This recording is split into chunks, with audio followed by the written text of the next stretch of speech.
Hey, yo. Welcome back to the International podcast. I'm your host, as always, Don the Jeweler, and my homeboy out there in the prairies. Give it up for Corey Chan. Make some noise. How's it going? How's it going? Corey How Chan, you doing? we've been alive for 38 years on this planet, Oh, you're and telling I me, bro. This is an never, exciting day. ever thought I would see this. Now, to open the proceedings, I'm going to quote one of our country's greatest wordsmiths. And I quote, I know where I'm from, and I told you before. North of America, hard to ignore. Every time I go away, I tell them for sure. Do you know the last line?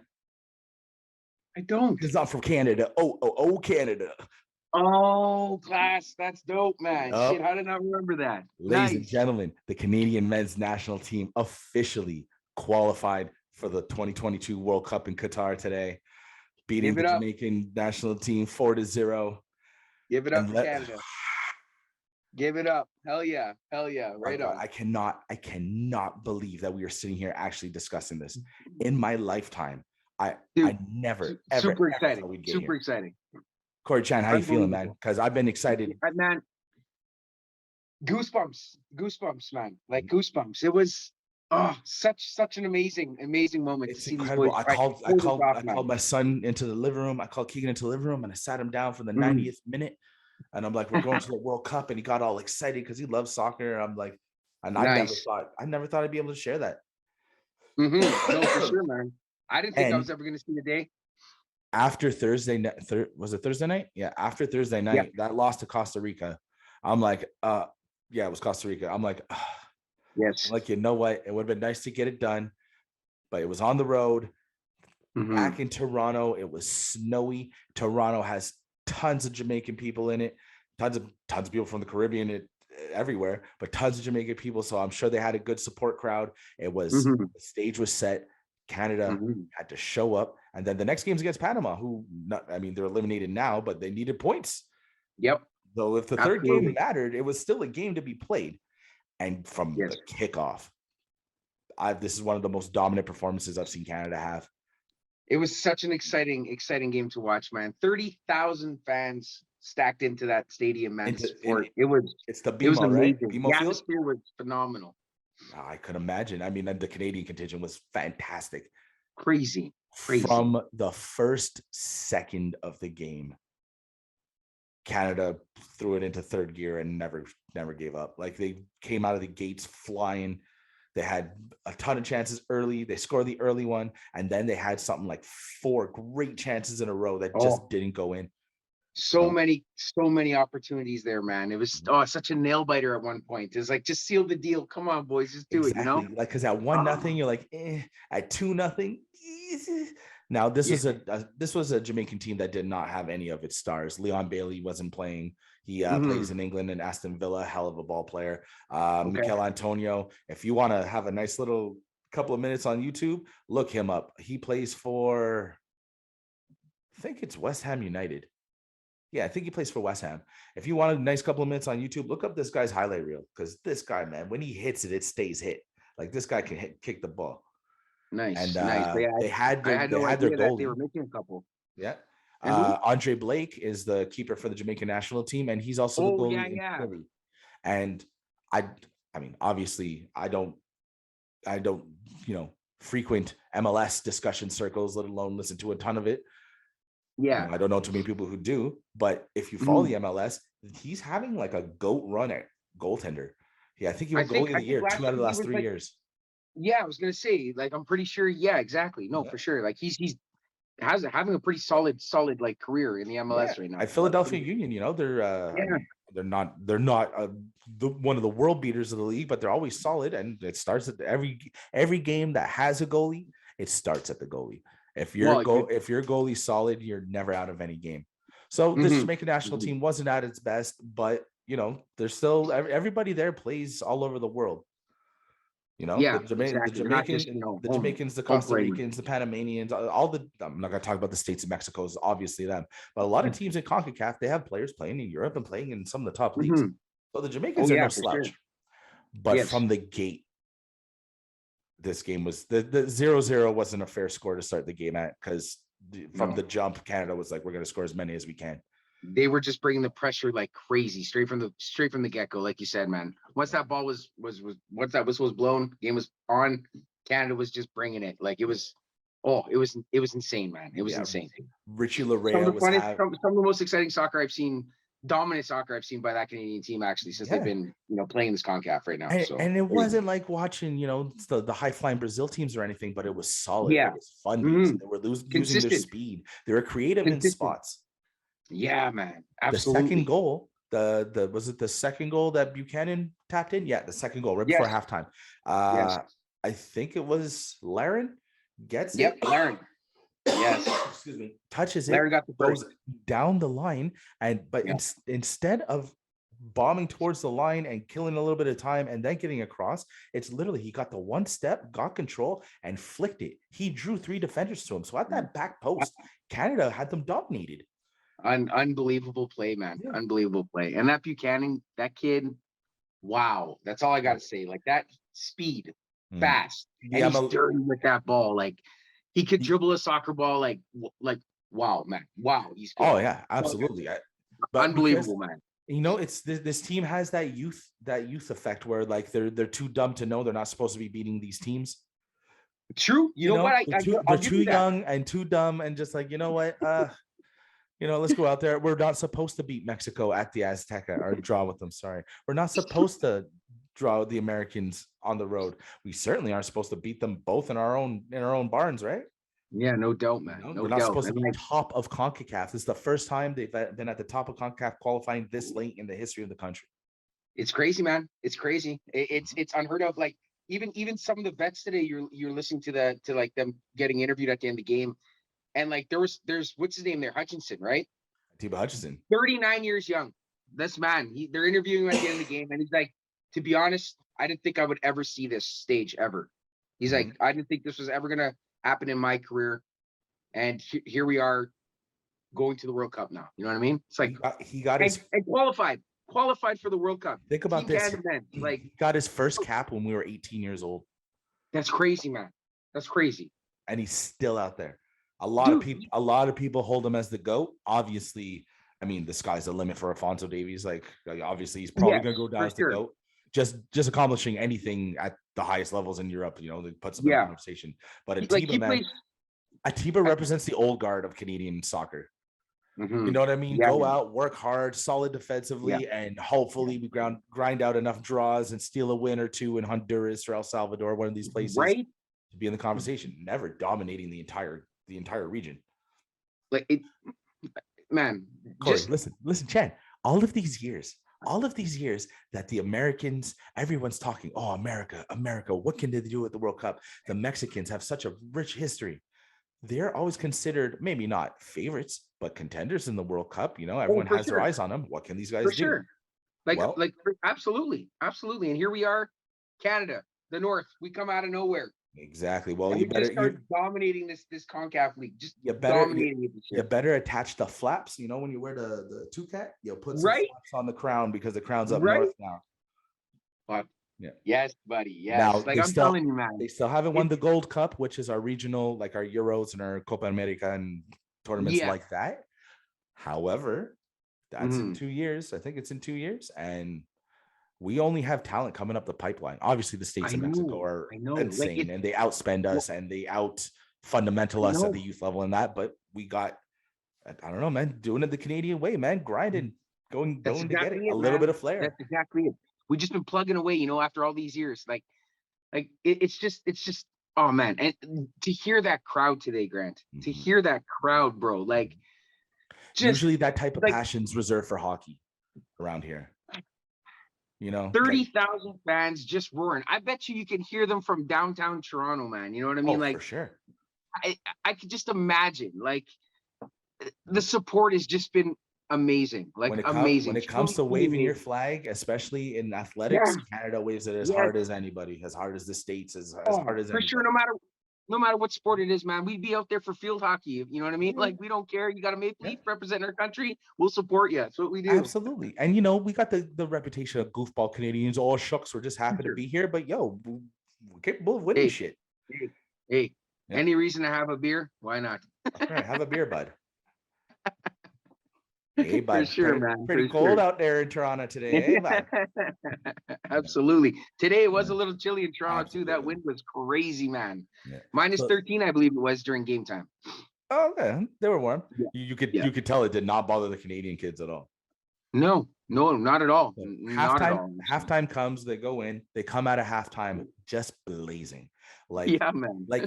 so the Jamaicans switched to a back four instead of a back three and wing backs because they're Yeah, like, I okay, noticed that. Yep. they're like, we're not going to be able to attack if we're just constantly getting bombed. So, so they went to a back four and then they restructured the defense a little bit, but that weakened the midfield a little bit. And it was just as bad in the second half. Canada was just coming and coming and coming.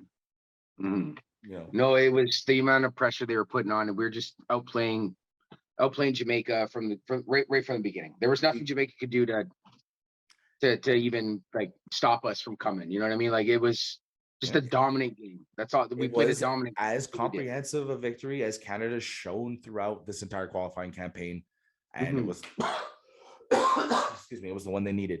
And now it's interesting because Canada for sure is in. Yes, we are in. No matter what, if Mexico and the United States win their next game, games, and we lose, which is unlikely.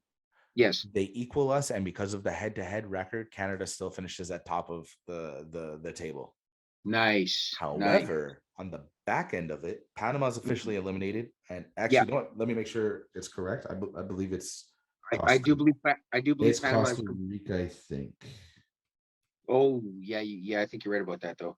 So yeah, Costa Rica's in. So Costa Rica is in at 22 points, but the States and Mexico are at 25. And we are now at what? They're officially eliminated. So if USA loses, Mexico loses, and Costa Rica wins, it goes to goal differential. And depending on how much Mexico loses by and how much Costa Rica loses by, Mexico could actually drop into the fourth place and have to go to a playoff to make it in. Oh, wow. Now that would make it interesting, eh? So Mexico's 15-4-8 against, so they're +7. Okay.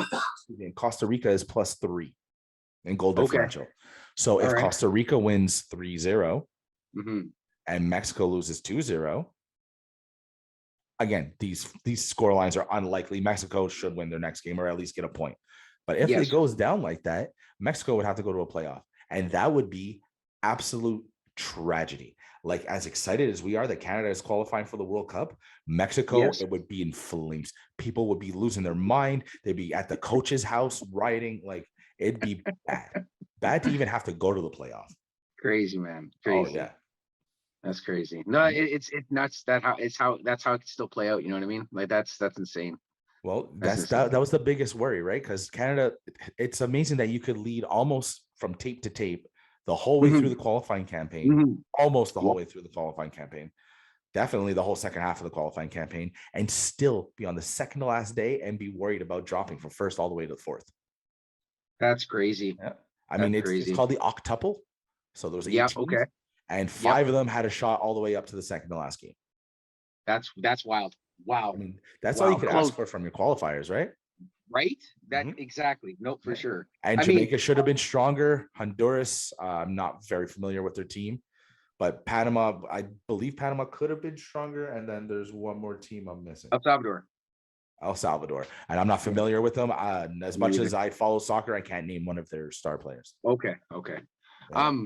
How many points does Canada have now? How many we finish with? 28. So if we win, we'll have 30 if we win next game? 31. 31. Sorry. Okay. Right on. Nice. So I saw a couple of things while we were watching the game today. Also, did you watch that at home? Of course. And I feel like a lot of people, I don't know how many bars were packed, but like I was watching at home too, and I still felt electricity. I still felt excitement. You know, I didn't need to be with a bunch of people banging the drum and screaming for it. Absolutely. That energy was in my house, like. And for sure, same. Like me and the lady were watching together, and it was like on the edge of the couch at certain times, just like nail biting, like, oh my God, let's do this. We were in the Like group chat and like we're in the every group goal, chat hitting it up, and we're like, "Yo, like, well, why aren't right? they fucking scoring? Like, put it in." It's crazy. It's crazy, man. Like unreal. So many like opportunities where they should have buried that ball, but whatever. We came on top anyway. We And ended up then, coming out on top, so that's yeah. all that matters. That's all that So matters. Kyle Larin moved into. He scored the first goal. He moved Yes. into the third place for most goals ever in a single CONCACAF qualifying campaign. Mm-hmm. The first guy is Mm-hmm. a guy named Pavon. I think it was Panama or Mexico, and I missed the second guy's name. But he's Yeah, two crazy. back with 1 game to go. I know, that's amazing. Now, That's amazing. considering the game doesn't really it still counts. It's still an international game. But Mm-hmm. seeing as the game doesn't really count, I would like to see him go with a bunch of like kids and some of the old timers. Okay. You know what I mean? No, but I hear you though. Like you don't want to have to play all your stars for a game that may not matter for us, right? Well, yeah. Because we're not ready anyway. But I do want to see more of the kid Adekumbe. I think his name is Adekumbe. Okay. The locks. Yep. His passing of the ball was incredible today. No, for sure. Nothing but effort, nothing but grind, getting the ball back. Mhm. He set off that chance that I think Buchanan had, where it was a back pass, but it was like a 30-yard back pass or something. Like off his back heel, and like it was like a through ball. That was wow. Yeah, I know, for real. That was crazy, man. That was crazy. Jonathan David had a really, killer really game. Who else? Like I said, Kyle Larin had a great game. Junior Hoylett, who is kind of old guard. Like he was not Atiba old, but like he was there previously when it didn't go good. So I was very happy to see him in the game and playing well. I know it's ridiculous to say, but it felt like we didn't really miss Alphonso Davies tonight. I hear you. We didn't need him, obviously. We didn't. So now, if we didn't really miss him, if we get drawn in a group with with the Germans, Spain, us, and like South Korea, we're gonna need Fonzie. But like, I don't know. That was a good night. Do we know any information about like when is he gonna be back next game? Is he not gonna be back to the World Cup? Like, what's going on? Excuse me. It's not a calf injury. You know what I mean? I think it's called myocarditis. Yeah, I know. Inflammation of his heart. He can't run. He can't walk heavy right now. Yeah, you see him cheering though. A heart attack. No, but that's not sanctioned by the club or country. That's him in his house, like man sitting at home crying on the floor. He's so excited, praying, like thank you. Like, was he in a car in the first video you sent me? Was he sitting in the car on a laptop?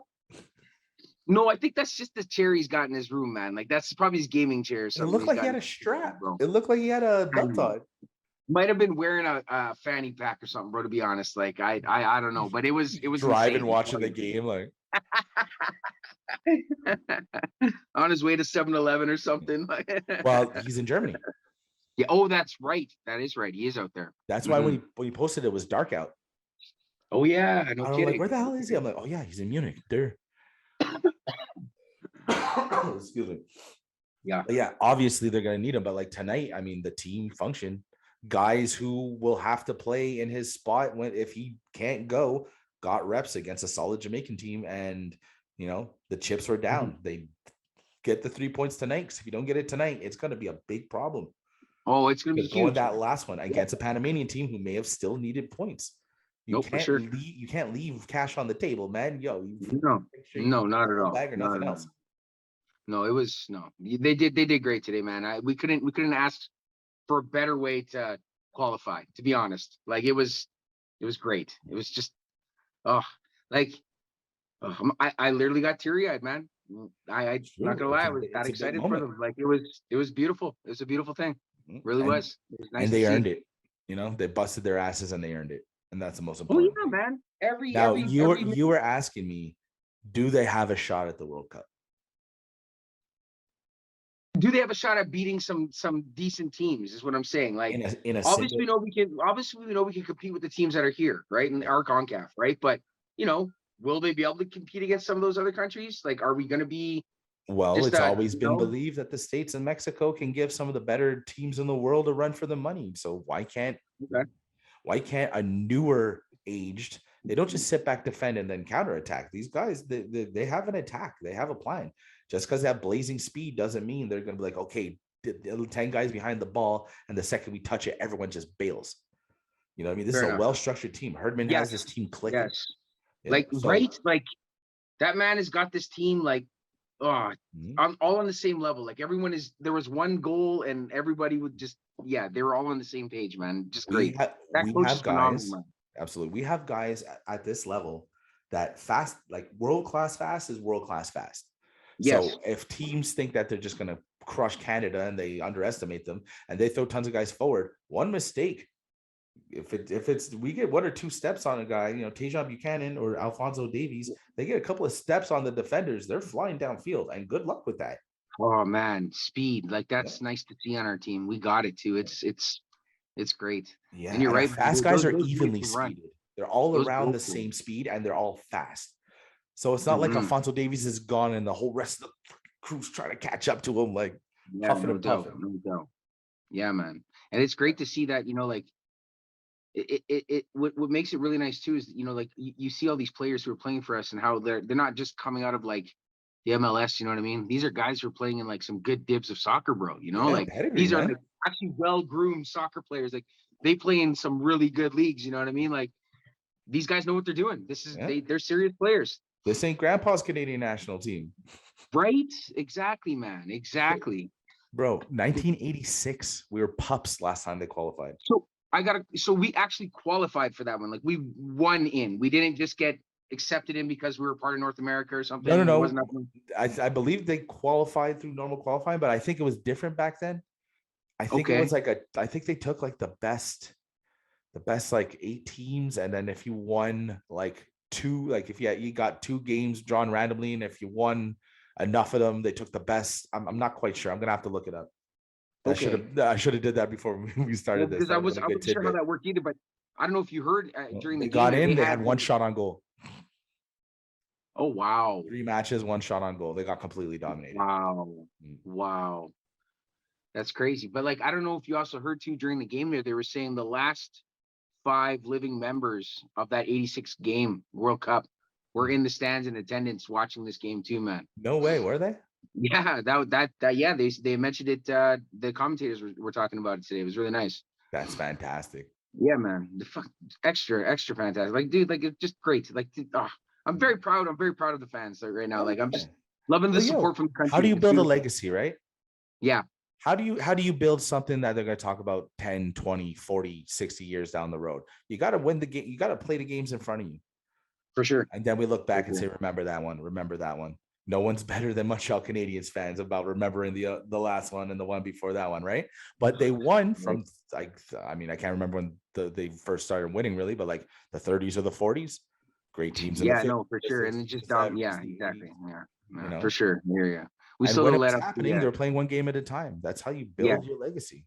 You know, the Steelers didn't know that they would have a great quarterback in the 80s and then have, in the 70s, and they would win 4 of their 5 Super Bowls or whatever it was.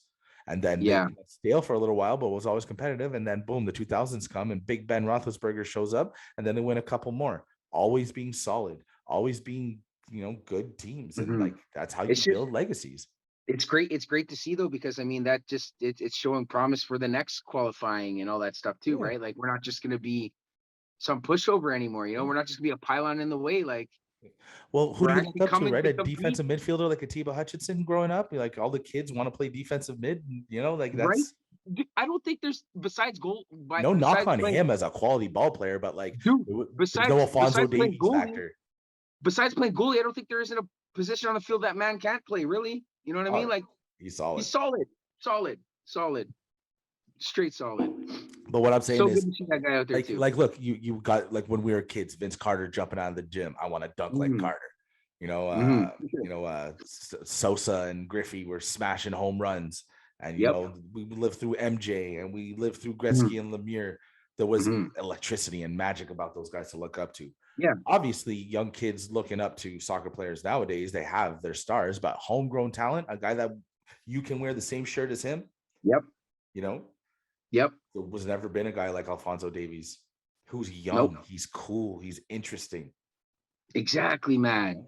Exactly. I feel like there's going to be a lot more people who never watched soccer before starting to pay more attention to it now. Yeah, I'm telling you, this is this Canada soccer thing here right now. This legacy that they're going to be making, I'm telling you, it's going to be bringing a whole new fan base. It's the to beginning of soccer, bro. something really, really good.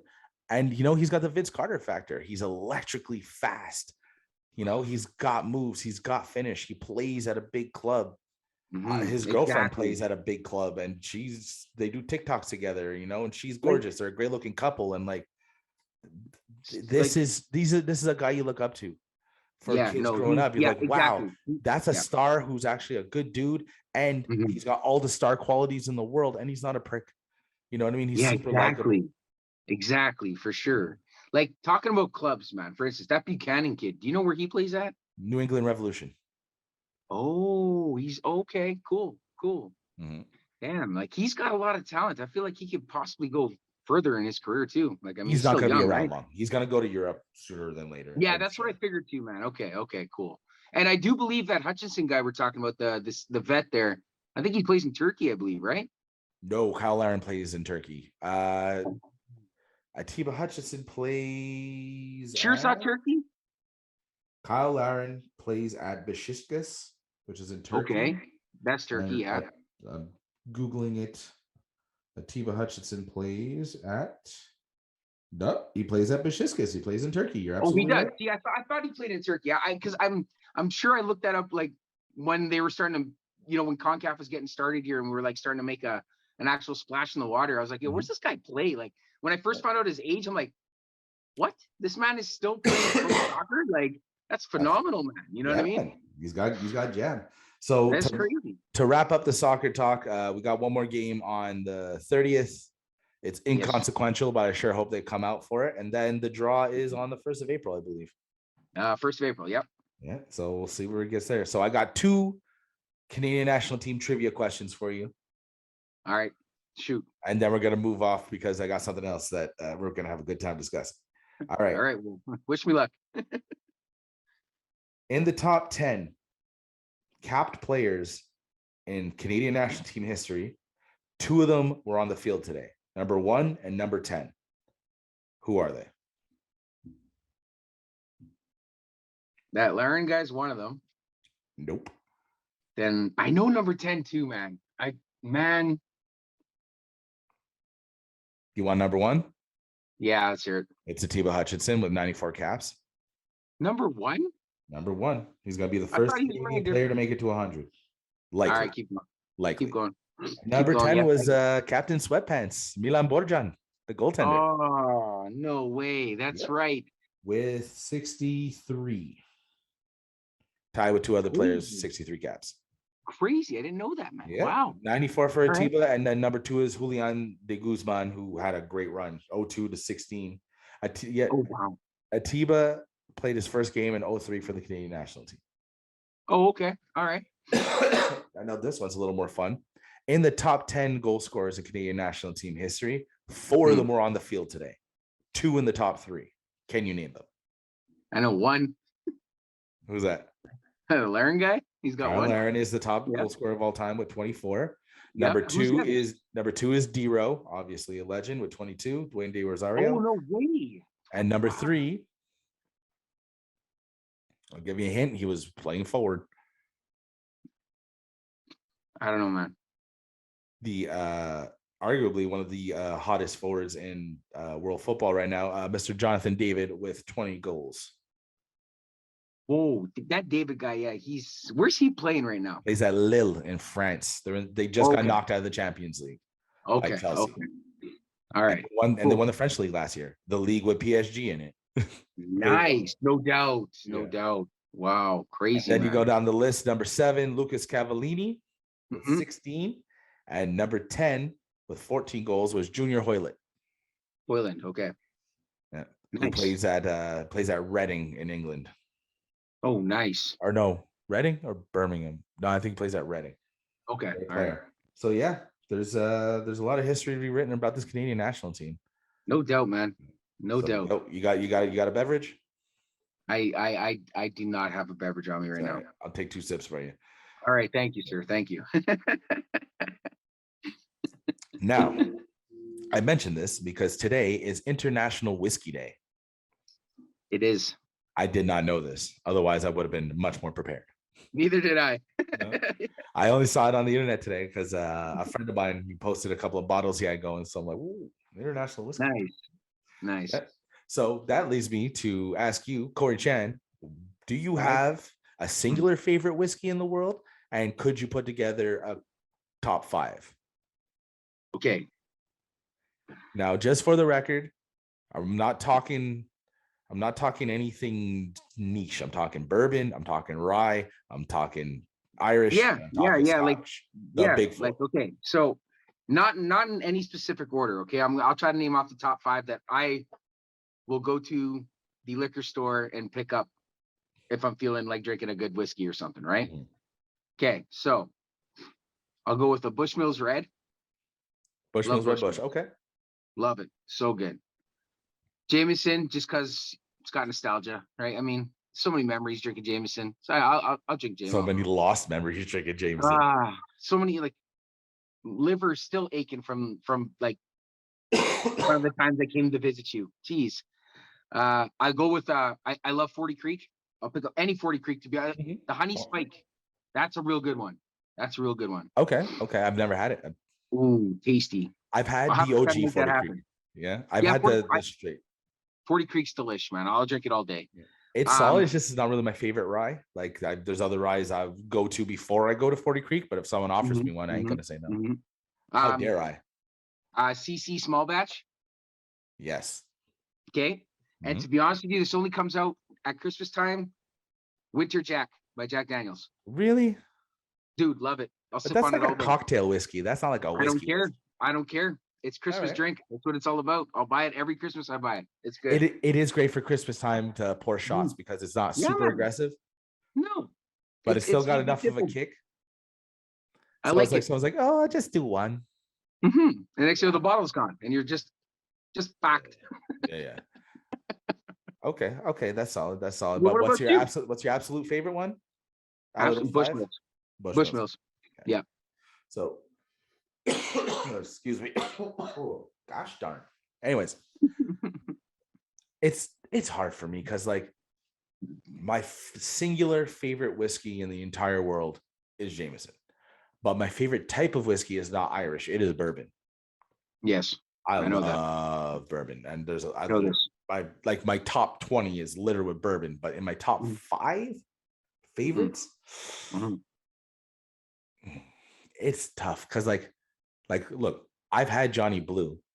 Yep. And it's delicious. It's like drinking like silk and smoke in a glass. Like it's brilliant.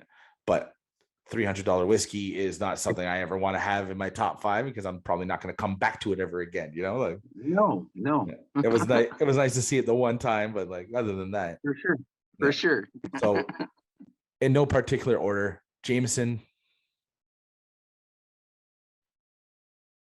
I'm gonna go Jameson, Ezra Brooks. It's tough. Bowmore 12.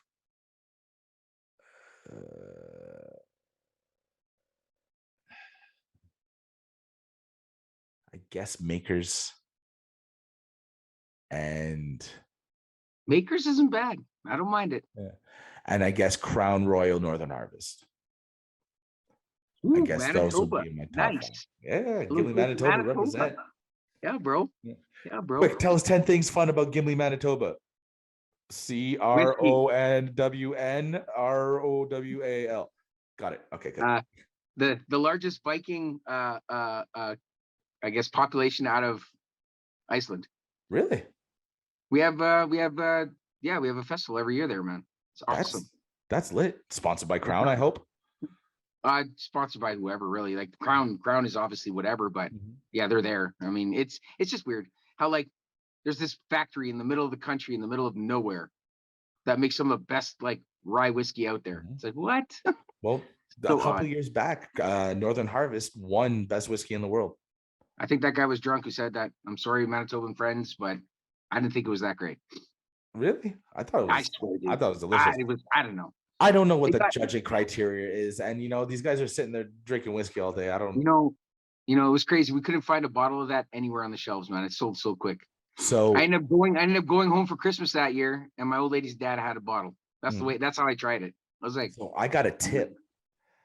that the one downtown was getting like 15 cases or something. Okay. So me and a buddy bought 2 cases. Oh, Yeah, are you yeah. And serious? but because they cost $32. It's the aftermarket. It was so stupid expensive. $32 for a case. It was like, no, $32 a bottle. Oh, you scared me. I was like, what the? Yeah, yeah. Oh, Yeah, one whiskey of the year. Let's sell it for $3 a shot. And bullshit, man, right? Like, I was like, what? Holy cow. yeah, me and my buddy picked up a case each, and he works in marketing, so clients and this and Okay. that. And he drank a couple. I drank a couple, gave a couple away as gifts, and then basically whatever came back, moving the leftover bottles, paid for the case essentially. So Nice. and I got to drink the whiskey of the year. And now every time I drink it, like because now you could get it all the time, and then I drink it and I go back to that. I don't Ooh, know. The whole you know world what? couldn't get it, but I had a whole bunch of them in my closet. It was exhilarating. Oh, it's crazy. You know what? I actually tried Crown Royal Apple on the weekend, like on yesterday to be exact, with ginger ale. Yeah, it's solid. Fantastic, bro. Fantastic. I think Northern Harvest was the precursor to that because if you drink Northern Harvest now, you could taste maybe like I don't know, there's like a tiny apple-ish finish. I mean, I've it's definitely I've not as always strong as sweet as the Crown Royal Apple, but I don't know. I've I think always it's in there. wanted I've always wanted to go for a tour in the Gimli, Manitoba Crown Royal factory, man. I've How always wanted far to. is it? That's not far at all, man. We could probably get there in like half hour, 45 minutes, we'll say. Okay, is it worth taking an Mm, Uber? No, Okay, no, you're not gonna take an Uber there. We're just gonna hop in my whip and go for a ride, bro. we're going to a whiskey factory though. We're gonna end up. They're gonna arrest us on the way there. No, no, get up, boys. No, the rest is on the way back, not on the way there, bro. Man, so you talk now that you mentioned that, I went to the Jameson distillery in Dublin. Nice. So there's 2. There's the one in Dublin, and then there's another one somewhere else in Ireland where they do the majority of it, where they have like massive rows of storehouses. And Oh, okay. So but like the there's one commercial that side of it, that's just pumping it out across the world type thing, right? but I believe that the one in Dublin, I believe it's the first one they had before they moved to Like the big OG. massive facilities. And Hmm. it's a lot of fun, man. You get to I learn bet. about different types of whiskey and how I it's bet. made. What's Well, that? hey, that's like when I went and did a tour in Jamaica for Appleton's rum, man. Ooh, I didn't even know there was that many different Appletons, man. So I yeah. went there. It's Well, crazy. Crazy. I did the tester. I don't know if you did What's a that? tester. You pay for different levels. So I did the top level. I think it was like 33 euro. And I got an Okay. ounce of Jameson Gold Label, Jameson X amount of years, and then I think it's called Middleton. Middleton. Okay. That's the top of the Okay. range of the Jameson whiskey. Okay. And like you got to Okay. taste it and you sit there and there's a band playing and they give you so much Jameson during the tour anyways, right? And I'm sitting there and I'm tasting it and it's on this velvet, you know, this velvet top, and you got a little side glass of water to freshen your palate. And I'm like, Yeah. this is one of the greatest moments of my life. I have No a doubt. certificate from there. So Cool. they ask for volunteers. So you raise your hand, whatever. They bring you in and they explain whiskey throughout it. And then they make you sit down and do a specific a blind taste test. Oh, nice. And there's an American, a Scotch, and an Irish. Oh, And beautiful. at the end, they ask you which one tastes the best. Obviously, you pick the Jameson. It's I think it's Jack Daniels, Johnny Red, or Black, and then Jameson. And obviously, you could taste the difference between all 3 of them. So Oh, at the end, for everyone sure. picks Jameson, and then you get a certificate that says you are Mhm. certified from the old Jameson Distillery in Dublin, Ireland, that you're an Mhm. official whiskey taster. Blah blah blah blah Nice. blah. And you get like a serial number of like which tasting it was, like 501793, whatever. And it's a Well, that's all right, man. nice little jaunt. Um, you know what? I'm gonna take back the Winter Jack. I'm taking it back Oh, because you're right. You kind of got me. You kind of got me going here. That's like a cocktail drink. You're right. Okay, fair it's enough. it's like Red Stag. Like it's delicious, but like it doesn't qualify as a whiskey Okay, whiskey. okay. I don't know if you've ever tried it or not, but I started like since I got my summer spot out here too. Mm-hmm. We have this little liquor store like down the road from our summer spot, and I don't know if you ever tried it, but Yukon Jack, man. I'm telling you, man, that shit is deadly. Like, Yeah, I love it it. is. The taste of it is just, I don't know. You mix it with the ginger ale, man. A little splash of ginger ale in there. It's good. That sounds like something our dear friend Mr. Kenny McKay would load up and try to put into your gob because You know what? He's the one who got me on small batch. He's the one Yeah. who got me on small batch. The CC. Yeah. That he's the Hey, one who got me. But you want a shot UConn of Jack, Drambuie mixed with slow gin? What? No, the, Kenny, what the, the fuck? But then, of course, you take it. it's true. You're right. Yes, this is true. No, but the slot, the Yukon Jack is something like my brother's done in actual Yukon with the black toe. Right, you get that toe in the glass and you get your name signed on a plaque. Even our Yeah. buddy Derek, even our buddy Kundo did that too, man. In the Yukon when he was out there. Yukon Jack, eh? I'm telling you, man. I'm telling you, it's tasty. No, I remember tasting it. Cool. It's good. I mean, I don't need no black toe and nothing. Like, no, I'm good. Yeah, me too. I'm good. I mean, maybe if I catch the Blackfoot one day, like, you know, I'll just live with it. Maybe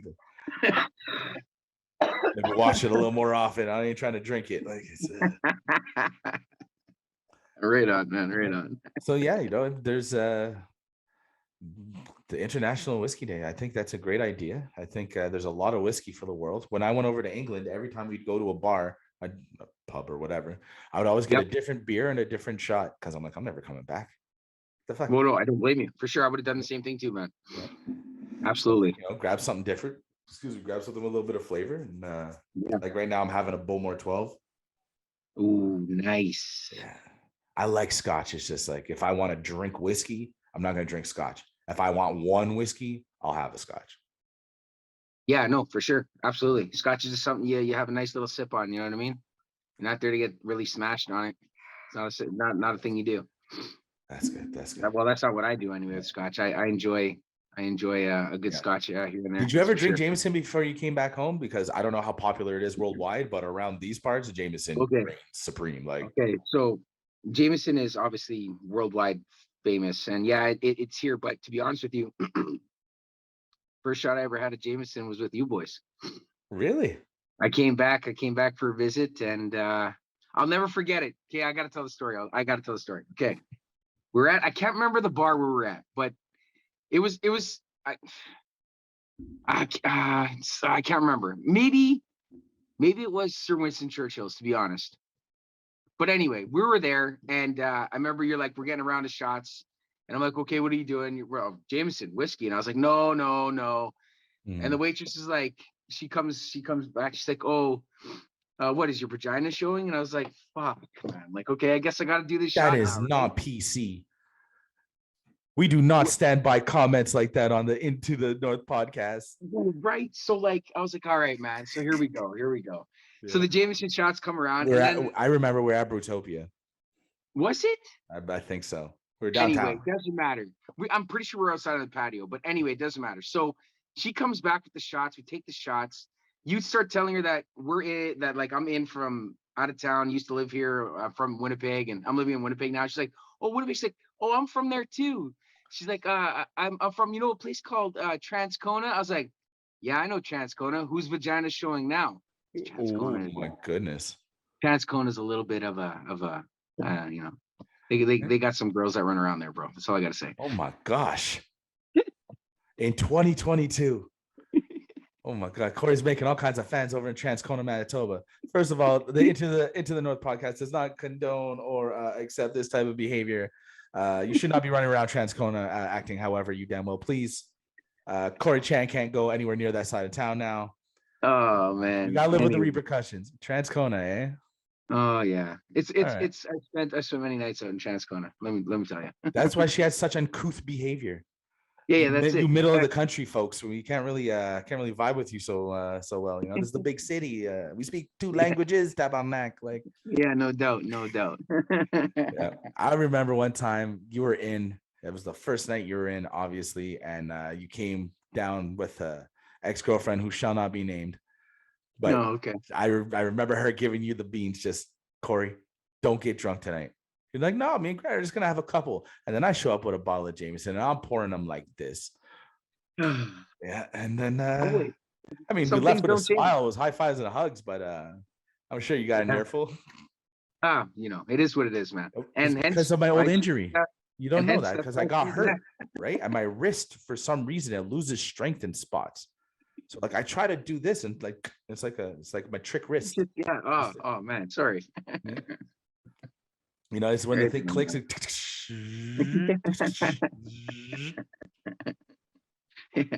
right. Yep. Well, we want you guys, all our loyal listeners, we want you guys to let us know what your favorite whiskeys are, and hit us up in the comments. Hit us up on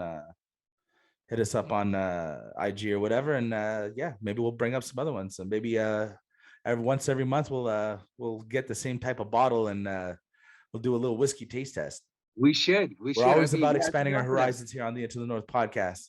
I'd be down for that for sure. Yeah, we can always do a different episode. You know, we got a good show going, and you know, the sky's the limit. We got all kinds of wiggle room. Absolutely. Yeah, always driving for content. Always. Yeah. All right. Man. So last little bit of business. We got to say goodbye to a legend. This knocked me off my chair when I read this. Taylor Hawkins, drummer of the Foo Fighters, 50 years old, dies in Colombia. Couldn't believe it. Still in awe. It's not like I was the world's biggest fan of A, his drumming, or B, the band. I love and enjoy both of them, but it's not like, you know, it's not like losing Michael Jackson or losing Chester Bennington. No. Not like when Bowie died. No. But every single time you would see him in any type of interview on stage, his energy was so infectious. He always had a smile. He seemed like such a genuinely good dude and a fun guy to be around. Yep. Like Dave Grohl seems accessible and fun, but he's got a little bit of rock starness to him. You know, I mean, it's unavoidable. You do it for so long, especially being at that level. But Taylor Hawkins, you never got that impression. He always just seemed like a good old dude. And, you know, I'm hoping, because the toxicology report came back, and there are things obviously that would lead you to believe that he died the rock star way. However, I hope that is just something that was in the system and it wasn't the cause of it. Hopefully it was something, you know, genetic or something, an issue that he didn't know about, you know, because it sucks to lose great talent that way all the time. But if you know his history, I mean, he has fought off demons. He was addicted to heroin for many years. Quite some time. But he was clean. He was clean for a really long time, man. Like a really long time. And then out of nowhere, you know what I mean? Like no one would expect it. You know what I mean? Hopefully. Like, I mean, I'm a fan of the Foo, man. Like I love the Foo Fighters. I love them too. They're not the greatest band in the world to me, but fuck, man, it's rare they put out music that I don't enjoy. It's rare I see them in interviews where I'm like, why is this guy such a stuck-up idiot? You know, you don't get that with the Foo Fighters. No, you don't. And I mean, they're like, their live performance is phenomenal, man. And I got a buddy too that's got tickets for Osheaga this year. And they're well, you too, but I mean a buddy from Winnipeg here. He's going, and Foo's the opening act, like Foo's the headliner. So it's like, now what? Yeah, not no more. You know what I mean? Like that's like, damn. And that's why my buddy from Winnipeg was going. He's like, yeah, I want to see the Foo for sure. Like, that's great, you know? I think that maybe they will continue going as the Foo Fighters and replace him as a drummer, but it's not today. It's not this summer. No. It's not like they just lost their drummer. It's not like a guy who like joined the band 2 years ago and he died. Like, this is one of Dave's best friends in the whole world. Now that's two of his best friends in the whole world he loses. I was gonna say, think about Dave Grohl. First loses his front man, then starts his own band, and then loses like his best friend, his drummer. Like, crazy, man. More importantly, the members of the band, he lost two of his best friends in the whole world. And that's tough, man. That's tough to take. Absolutely, dude. He's mentioned a bunch of times he wanted to walk away from it. Like, he didn't. I've heard about that. Yeah. So, I mean, I don't know. We'll see what happens after this, man. It could be, who knows? It could be the end of Foo. You never know. I mean, they had a fantastic run. Oh my God. Everything they touched turned to gold. So it didn't matter. You know what I mean? Yeah. And there's a Canadian connection with Taylor Hawkins. He used to drum for Alanis. Alanis Morissette's drummer, absolutely. Yeah. He joined her after the debut album. He said he was playing in some band and he was in a van, and they had Jagged Little Pill was one of the few tapes they had. Okay. And I think he's in an interview saying this, where I read something about this, where they listened to it over and over and over. And he's like, yo, this chick's amazing. And then he met her and they started talking. Yeah. And then he ended up joining the band. That's crazy, man. Wow.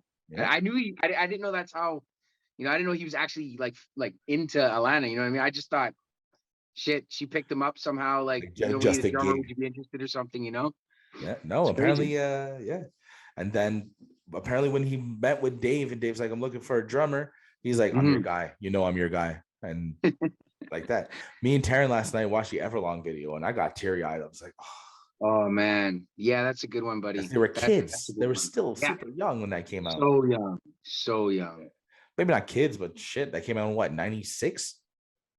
96, 97. Yeah, something like that for sure. Yeah, so that's like what, 20 odd years ago. So they're only in their 40s, almost 50s now. Yeah, they were still young. Yeah, no kidding, man. For sure. It's Absolutely. it's tragic, you know. And not apparently, I saw the videos. He would sing at their shows, and there's a video of him at their last performance. He does "Somebody to Love" by Queen. Oh wow. And just like crushes it. Obviously, it's not Freddie. We're not trying to compare it to Freddie, You but can't. for somebody singing it live and the backup singers and he's just Awesome, man.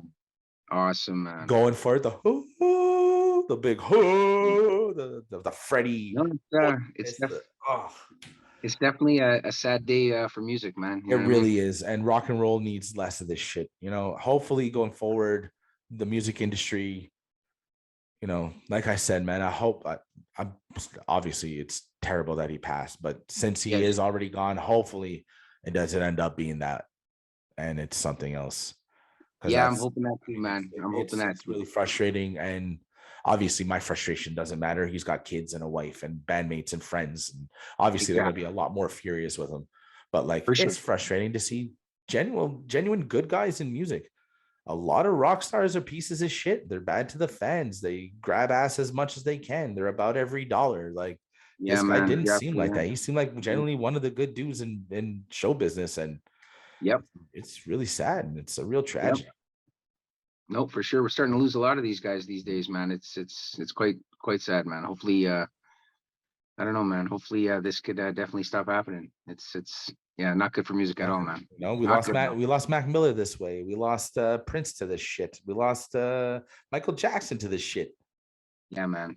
You know, Michael Jackson was taking high grade doctor prescribed painkillers, but that's like he was getting propofol administered every night to go to sleep. Like, that is, I know, man. To quote the late great Robin Williams, that's like doing chemo because you're tired of shaving your head. No, for sure. But I mean, like even like some of these other musicians, it just seems like their life, like their way of life, like just the whole rock star being in the spotlight. Some of these guys just can't handle it, man. They look for a scapegoat, right? Well, it's got to be tough, right? You know, you're on stage and 60,000 people love you, and then it's over and you're alone in a room without your wife and your kids, and you're they're waiting for the next show. You want to be left alone, and you have people banging and knocking at your door at all hours of the day, or a camera in your face from some paparazzi when you're just trying to enjoy a coffee with your wife or something, right? Like, it's, it probably takes a toll on you. Gotta be tough. Absolutely. Oh, for sure. I could definitely see it being super hard. Excuse me. Do you have a favorite Foo Fighters song? Like a singular standout favorite one? Like, if I gave you a nickel and say, Corey, go to the jukebox and put on a Foo Fighters song, which one do you pick? To be honest, man, I'm not even gonna say one, but I like their whole first album. Like, I think their first album, to me, at that point in my life, when they first dropped that, it was like, I don't know, it was like different than what was out there at the time, I guess. That whole album I could listen to over and over, like every day if I wanted to, for sure. The first one, or the first big one? I think the first big one was Color in the Shape. I think it was called. Color, yes. My Hero, and I think Fly was on that one, and absolutely. Like, that whole album is I can't pick one because they're all that album in general. I could rock that all day, every day. I remember when we were kids, we were eating tons of Mentos, and they did the Mentos commercial in Big Me, I think it's called. And I talked about it. Carries on. Yes. So good. That's not my singular favorite one. My if I had to pick one, obviously I think they're probably all-time best song. It's Everlong, just because of all these years later, you hear Everlong, it's fantastic. But I'm gonna give you two. My two absolute favorites are Best of Me. Best of Me's great, because that's as good as a rock and roll song gets. I hear you. Yeah, no, that song is great for sure. Yeah, there's no part of it where I'm like, there's a lull. Like, it's Every game is fantastic. And I love Monkey Wrench. Oh yeah, for sure. Monkey Still Wrench, go nuts when I hear Monkey Wrench. Sure. Everybody knows Monkey Wrench, right? Everybody knows. Even if you're not a fan of the food, you know Monkey Wrench. You know what I mean? It's good. It's and good, honestly, really. they made tons of fun music. You know, Oh, so good. Their rest videos in were peace to so the fella. fun. Mm-hmm. You know, a lot of big name drummers and musicians were coming out talking about how much, you know, how good a dude he was. And it's a real tragedy, man. The world lost a good dude. You know, it's not just about, you know, musically how we lost a great, not only a talent, but, you know, a good person. The planet lost a good dude, and it's sad to see. Yeah, no, for sure, man. Absolutely, dude. You know, but like any loss, you know, it's you mourn, you grieve, and you know, tomorrow's coming up pretty fast. The next day's coming up pretty fast, and you do your best and you keep moving forward. Yes, absolutely, man. My favorite singer of all time, the one singer that changed my life with his music, Chester was, well, obviously Notorious B.I.G., but Chester Bennington. When I heard Linkin Park for the first time, it changed my life. And to know that they helped that shitty 17-year-old kid that was going through so much and helped me battle so many of my demons, and knowing that Chester Bennington succumbed to his, you know, these people aren't in our lives, but they mean stuff to us. Like, well, yeah, I mean, you could literally, like, you know, I could name off a song and you could probably tell me what you were doing that day when you first heard that song. You know what I mean? Absolutely. Like it's crazy. I love how music brings you back to a time in life. You know what I mean? I love it. I love it. You can go down memory lane just by listening to music. It's beautiful. It's beautiful. I know the first time I heard certain songs. I know different seasons of my life I was in when I was hearing a certain song that much. Yeah, man. Anyways, man, I think this is a great reason to, you know, remind our listeners and just our friends and family, if you're going through it, man, talk to somebody. Yes, don't be afraid to a hard time. You know, tell people what you're feeling. You got to. Absolutely. I'm as guilty as anybody else. You know, want to reach for the bottle or to fucking, you know, not be the best version of me. But you know, if you got people you trust, talk. We'll listen to you. Shit. Sure, absolutely. Yeah, any day. Into the North podcast is your friend. We love you. Into the North. Yeah, absolutely. We want everyone to be okay. And you know what? We're well aware that, you know, a lot of times people aren't okay. And that's okay too. As long as you could see it. You know what I mean? Tell your friends you love them. Yes, you know? Absolutely. So, absolutely. To Taylor Hawkins. Taylor Hawkins. There, buddy. I want to close one of these shows not talking about the most recent person who died. I know, man. But it's just something that happens. Like, you know what I mean? They're big name dudes, and you got to talk about it. You know, you got to mention it. No, if it matters to you, if it resonates. Sure. Foo Fighters resonates. Well, absolutely, right? And it does. To us, it does. So why not, right? Yeah. That's what we do. Yeah. So that's gonna wrap it up for tonight. Right on, brother. Any other little tidbits you want to drop or let people know? I love you, man. That's about it. Yeah, I love you too, buddy. I'm working my ass off on the back end with the editing and all the other stuff. And much appreciated, brother. Much appreciated. Yeah, we got some stuff in store. We're gonna start adding some segments. I got some ideas. Well, we won't bore them with that now. We're gonna just, you know, show it to them when it comes. And exactly. Yeah. And again, you know, we got much coming in the future. It's gonna be good. It's gonna be good. Absolutely. And again, I'm excited. We love and respect all your feedback. You know, hit us up. Tell us where we're dope. Tell us where we're awful. Let us know what you liked, what you didn't like. Just let us know. Yeah, man. We're in this for the long haul, man. So you know, hopefully episode 4 was better than episode 1, and hopefully episode 400 is going to be better than episode 4. Exactly, brother. Right on. Yeah. So yeah, we got some fun stuff coming up, and as always, the man in Manitoba, Corey Chan, and I'm Don the Jeweler. Once again, thank you for listening, and say goodnight to the bad guys. Have a good night. Be gone. Peace. Peace.